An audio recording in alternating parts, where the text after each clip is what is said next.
ערב שבת שלום לכולם, פרשת השבוע פרשת ויגש. אנחנו באמצע המתח של הפרשיות, מה קורה עם האחים, הם חוזרים, באים, האם יגלו אותם, לא יגלו אותם, הם לא מבינים מה קורה להם. אז נתחיל דווקא מסוף פרשת מקץ, לאחר שמוצאים את הגביע באמתחת בנימין. מסיים את הפרשה ואומרת, ויאמר יהודה, מה נאמר לאדוני, מה נדבר ומה נצטדק, האלוהים מצא את עוון עבדיך. הננו עבדים לאדוני, גם אנחנו, גם אשר נמצא הגביע בידו. אנחנו לא מבינים מה קורה, יש פה משהו משמיים, כולנו עבדים. אומר להם יוסף, מה פתאום? חס וחלילה. האיש אשר נמצא הגביע בידו, הוא יהיה לי עבד, ואתם עלו לשלום אל אביכם. מי שגנב צריך להיות עבד, אתם נקיים. שלום. שבוע שלם, אני מחכה כבר לפרשה הזאת, פרשת ויגש, לסיים את המתח הזה. אבל כנראה ששנייה לפני שהמתח מסתיים, יש דבר נורא נורא נורא חשוב שגרם לאמירה הזאת, אני יוסף אחיכם. פרשת ויגש, יהודה והאחים לומדים שיעור חשוב. שואל בעל העמק דבר, ויגש אליו יהודה, לא נתבאר לפי הפשט, הגשה זו להתקרב ליוסף, מהי? וכי יוסף לא היה שומע דבריו ממקום שעמד עד כה, וגם הרי המליץ בנותם. לאן אתה רוצה לגשת, יהודה? כמו שדיברתי איתו עד היום, תמשיך לדבר איתו. הוא לא ישמע, יש את המתרגם. לאן יהודה ניגש? כנראה זו לא גישה ברגליים, אלא זו גישה שאותה הוא רוצה ללמד אותנו. וכנראה שדווקא גישתו של יוסף היא זו שעוררה את גישתו של יהודה. אם כן, איך הופכים התגוששות לגישה נכונה? לפעמים אדם צריך לגשת, כוונה להקשיב, להתבונן אל עומק דבריו של האדם שלא הסכמת בנוכחות שלו. שמה מתח נורא גבוה. לגשת דווקא לאדם שאנחנו חולקים עליו, שהוא שונה מאיתנו, אורח החיים שלו שונה מאיתנו, דווקא אליו לגשת. חכמינו מעמידים לפנינו את דמותו של יוסף כדמות מופת, הממחישה את הצורך לגמול טוב גם למי שעשה לנו רע. הנה אחיו של יוסף, מוכרים אותו לעבד, ואילו הוא דאג להם, הוא פרנס אותם בשנות הרעב, ולא נקם בהם. לכאורה אפשר היה לטעות על הצורך להתנהג במידה זו, הזולת גמה לך רע, למה אסור לך לשלם כפועלו? למה מגיע לה שתתנהג איתו טוב? אלא הדבר קשור למהותו הפנימית של היהודי. בחיצוניות הדברים הם לא טובים, הוא יתנהג עמך במידה רעה, אבל בפנימיות שלו הוא טוב. חובה עליך להביט על יהודי כפי שהוא בפנימיותו. אנחנו יודעים שכפי רוב היגיעה, ככה מציאה. יגעת ומצאת תאמין. אומר דוד המלך בתהילים, מה רב טובך אשר צפנת ליראיך. הטוב צפון בפנים. אנחנו צריכים להסתכל פנימה. ההתנהגות עם יהודי שני, במידה הזאת, שאני מסתכל עליו בפנים, מעוררת גם בו עצמו את פנימיותו.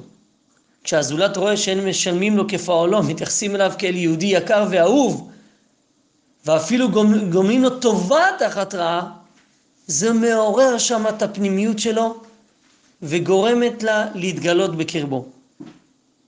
כך יוסף, הוא בעצם, על אף המעלות שיש לו, הוא מעורר את יהודה.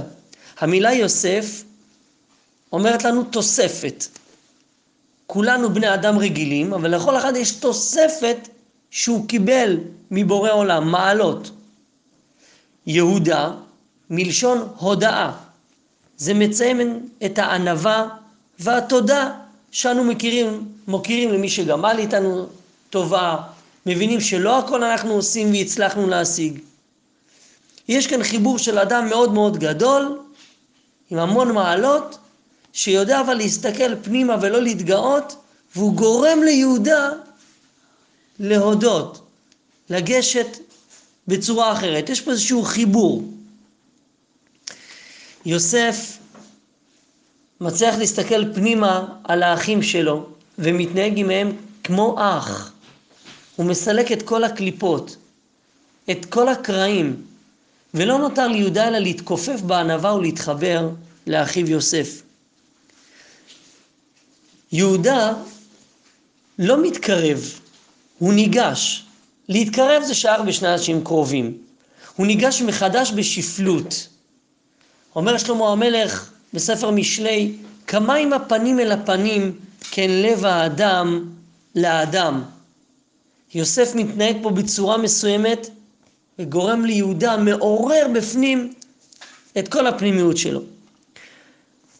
אז אנחנו עד כאן ראינו שתי הגישות בין יוסף ליהודה.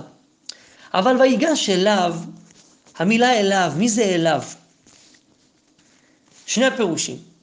קודם כל יהודה ניגש אליו, אל עצמו.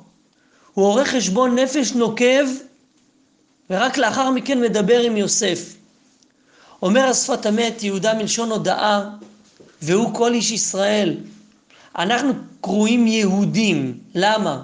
כי אנחנו מודים להשם יתברך על כל דבר קטן וגדול, שאנחנו יודעים שהכל ממנו יתברך. רק ככה אפשר לגשת. שימו לב, דבר גדול, זה יצא בכל שעה של צרה חס ושלום או הסתרת פנים לכל איש ישראל. היצא להתבטל לרצון השם יתברך.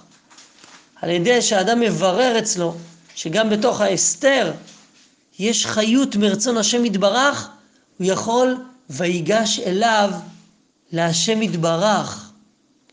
אחרי שאדם ניגש לעצמו, אז הוא מבין בעצם שכל מה שקורה לו גם במצבים הפחות טובים, גם שם הקדוש ברוך הוא נמצא, כך הוא יכול לגשת לקדוש ברוך הוא. אם נשים לב, יהודה לא מוסיף שום דבר, הוא רק משחזר את הדברים.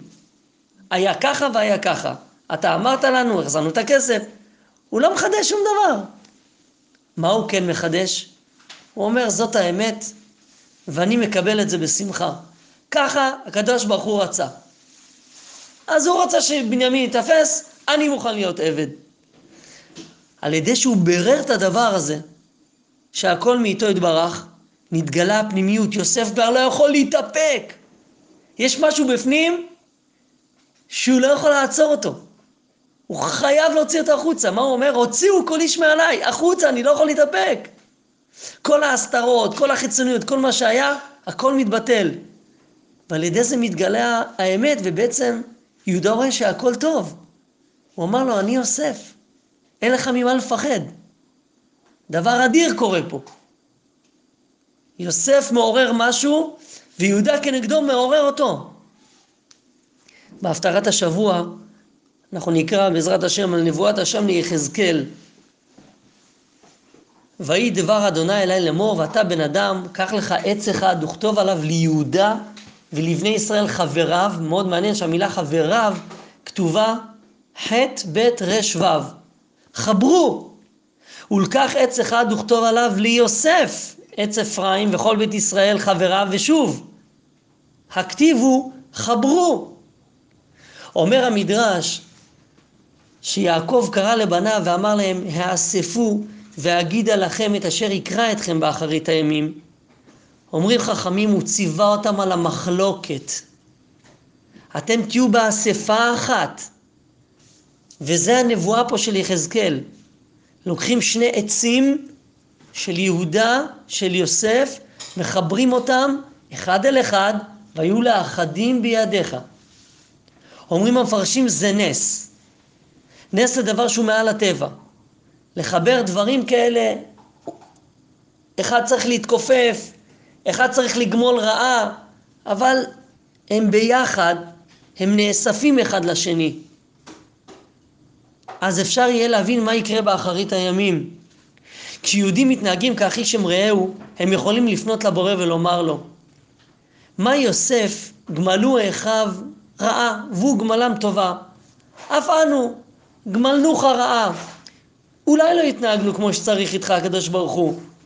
גמול אותנו טובות. הקדוש ברוך הוא אכן גומל את ישראל טובה. הוא מביא לנו את הטובה הגדולה ביותר שאנו מייחלים לה, שזו הגאולה.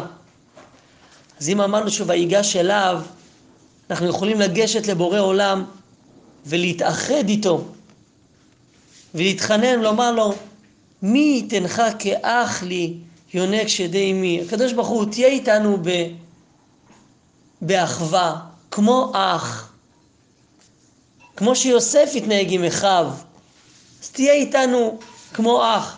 הרי לפני 22 שנה האחים ראו את יוסף מרחוק, ויראו אותו מרחוק, נפרד מהם. אבל אותו יהודה אז התחיל ואמר, מה בצע כי נהרוג את אחינו? ידנו אל תהי בו כי אחינו בשרנו הוא. אותו יהודה מההתחלה זכר, יש פה אח. וככה גם התקופה הזאת מסתיימת עם האחווה והאחדות הזאת בין יוסף לבין יהודה. יהי רצון שהקדוש ברוך הוא יגביר את מידת החסד על מידת הדין ויתנהג עמנו ברחמים מרובים עד שיגאל אותנו גאולת עולמים מיד כפי שהבטיחנו. שבת שלום.